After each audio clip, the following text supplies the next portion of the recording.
High guys welcome to my new video. I hope सबैजना सन्चै आरामै हुनुहुन्छ होला साथीहरू। म नि एकदम सन्चै आरामै छु। अनि आज चाहिँ मलाई चाहिँ हिजो रातभरि कुखुराको मासु खाएको थिएँ कि साथीहरू। मेरो त खुट्टा दुखेर कस्तो भयो। अनि अहिले चाहिँ भाइ र म चाहिँ हस्पिटल जान लागेको। अनि खाना चाहिँ खाएकै छैन। 9 बजे भिडियो स्टार्ट गर्दैछु म चाहिँ। अनि अहिले चाहिँ भाइ र म हस्पिटल जान लागेको। एकदम खुट्टा दुखिरहेको क्या मेरो, यो सबै बडीहरू सब दुखिरहेको छ साथीहरू। अब के हुन्छ कसो हुन्छ म हस्पिटल जाँदा देखाइहाल्छु साथीहरू। अनि मलाई चाहिँ एउटा भाइले चस्मा ल्याइदिएको रहेछ यहाँबाट। चस्मा है साथीहरू, ल कस्तो देखियो चस्माले ल। आइज भाइ,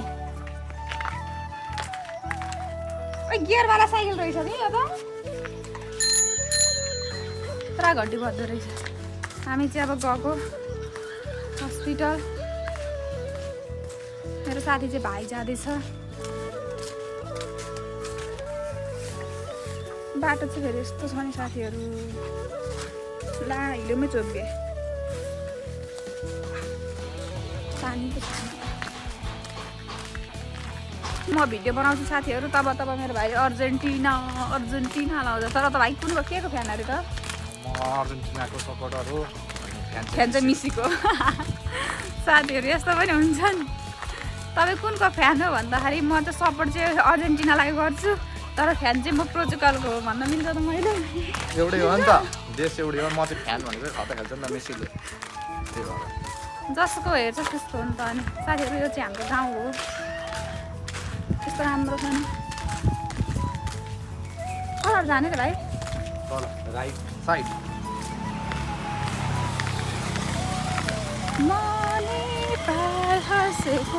हेर्न चाहन्छु। अनि यस्तो छ साथीहरू, ल कस्तो राम्रो देखेको भाइ, हेर्दै यहाँ हाम्रो ठाउँै राम्रो छ साथीहरू। सर ल हेर भाइ,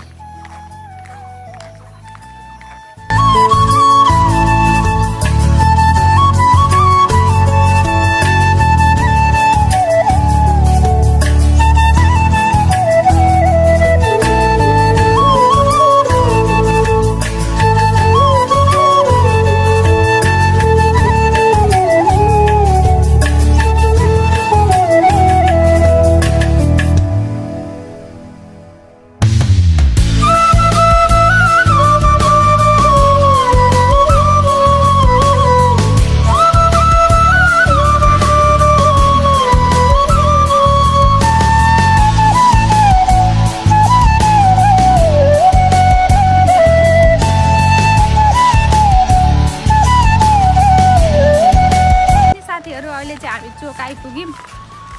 अनि यो चोकबाट पनि अझै उता तलै जानुपर्छ कि साथीहरू। मलाई त हाम्रो गाउँको मान्छेले हेऱ्यो भने कस्तो लाज लाग्छ हौ, क्यामेरामा हेरेर बोल्नलाई साथीहरू। केही भन्नको लागि केही घुमाउनुपर्छ भने यस्तो हो क्या साथीहरू। यो चाहिँ हाम्रो मेन चोक छ साथीहरू। यो चाहिँ हाम्रो मेन चोक हो। यहाँबाट पनि तल जानुपर्छ।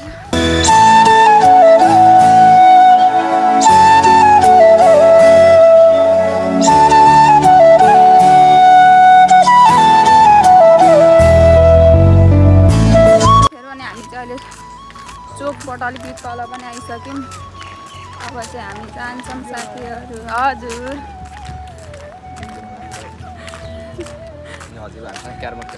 हो साथीहरू, निधारसँग चाहिँ एकदम अलिक एजेड मान्छेहरू खेल्नुहुन्छ अरे बाला क्यारम बोर्ड क्या, यसरी खेल्छन् त्यसरी हो। अनि हामीहरू ग्यासहरू लिन आउनुपर्ने साथीहरू, माइकै छैन कि, त्यही पनि मैले माइकबाट बोल्दाखेरि त मेरो बोली पनि कस्तो आउँछ होला साथीहरू। हाम्रो चाहिँ ग्यासहरू लिन आउनु चाहन्छ। यहीँनिर हो डिस हो। म यो हातले चाहिँ पकाउन सक्छु कि, हातले चाहिँ बानी गर्दैछु क्या। अलिकति दुईटी हातले पकाउन सक्यो भनेदेखि राम्रो हो नि त साथीहरू। अब यस्तो हुन्छ कि साथीहरू, बिरालोले बाटो काटिदिन्छ, त्यही पनि मलाई केही लाग्दैन। टाढा छ नि हो हस्पिटल साथीहरू। यहाँ मलाई राति यस्तो खुट्टा दुखेको थियो नि। अनि यहाँ यता यहाँबाट यो सिधा बाटोबाट चाहिँ भक्का चोक गोराबन पुगिन्छ। छिटो होइन छिटो साथीहरू यो यहाँ चाहिँ हाम्रो कटेज खुलेको छ साथी कटेज भन्ने साथीहरू अनि यहाँ चाहिँ तपाईँहरूको कटेज खुलेछ साथी कटेज यहाँनिर तपाईँहरू आउनुहुन्छ भनेदेखि आउनु होला ठ्याक्क बेलबारी नो डाँगी हाट चोकबाट चाहिँ थोरै अलिकति तल अलिकति आइसकेपछि चाहिँ यहाँनिर छ तपाईँहरूको कटेज तपाईँहरूले देख्न सक्नुहुन्छ साथीहरू यो चाहिँ हो कटेज अनि अब चाहिँ हामी हस्पिटल आइपुग्न लाग्यौँ के सोध्छ मलाई थाहा छैन उमेर सोध्छ होला नाम सोध्छ होला अनि के भएको त्यही सोध्छ होला के भएको प्रेसर पनि चेक गर्नुपर्ने छ आज चाहिँ साथीहरू फुल बडी चेक गर्नु छ क्या मलाई प्रेसर चेक गर्यो भने त मान्छे झन् सोध्दा प्रेसर छ कि छैन सोचेर झन् पर्छ त प्रेसर होइन त्यस्तो हुन्छ त अनि अब प्रेसर चेक गर्छ लास्ट टाइम प्रेसर छ कि अनि हामी चाहिँ साथी कटेज पनि आइपुग्यौँ यहाँ चाहिँ अहिले चाहिँ क्लोज भएको रहेछ साथीहरू यो कटेज चाहिँ किनभनेदेखि कटेजमै घाँस उम्रिसकेछ सिसी क्यामेरा खेल्छ नि यहाँ अनि हामी चाहिँ अहिले फाइनली हस्पिटल पनि आइपुग्यौँ हस्पिटल चाहिँ यो रहेको छ साथीहरू मलाई अरूभन्दा खुट्टा दुख्छ क्या धेरै हात खुट्टा यस्तो दुख्छ नि खुट्टा त दुख्दै नर्मल भइहाल्यो कि अनि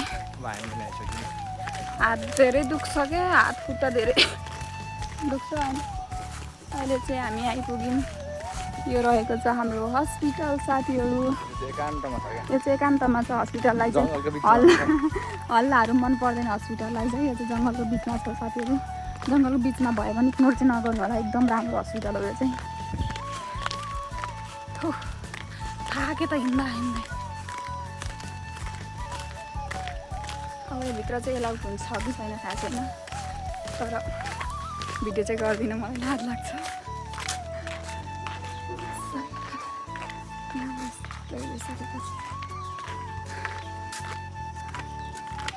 चल नाप्नु कति किन्छस्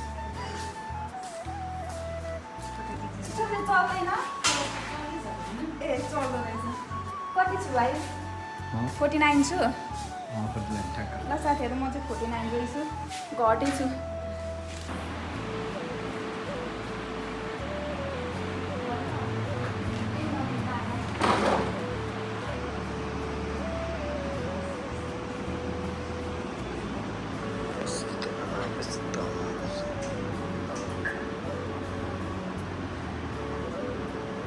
हस्पिटलबाट पनि निक्ल्यौँ अनि हस्पिटलमा चाहिँ त्यस्तो केही पनि देखाएन किनभनेदेखि गर्मीले एकदम फेनको कारणले पनि यस्तो दुख्छ हात खुट्टा भन्नुभयो अनि 2टा दबाई चाहिँ दिनुभएको छ एउटा दबाई चाहिँ धेरै पेन भयो भने चाहिँ खाने नत्र अझै नखाने अनि अर्को दबाई चाहिँ बिहान बेलुका खानुपर्ने छ साथीहरू त्यो 2टा दबाई दिनुभएको छ अनि म चाहिँ दुब्ला आइछु क्या साथीहरू अहिले म 55 केजी थिएँ अहिले चाहिँ 49 केजी छु अनि दुब्ला आइसु पनि साथीहरू अनि यो चाहिँ मलाई चाहिँ खुट्दाखेरि मात्र निको हुन्छ क्या मलाई आफूलाई नि फिल हुन्छ क्या त्यो अहिले हिँड्दा पनि यस्तो खुट्टा दुखिरहेको छ नि त्यही पनि मैले त भिडियो गरेको राखेको छु यहाँ त्यस्तो भएको छ मलाई खुट्टा दुखेर त्यही हो साथीहरू अब चाहिँ हामी एकैचोटि घर गएर भेट्छौँ भिडियो चाहिँ छोटो भयो होला नरिसाउनु जति सके त्यति प्रस्तुति दिए साथीहरू अनि यहाँनिर चाहिँ अझै पनि मकै रहेछ क्या हरियो मकै हाम्रो त उहिले सकिसकेको हरियो मकै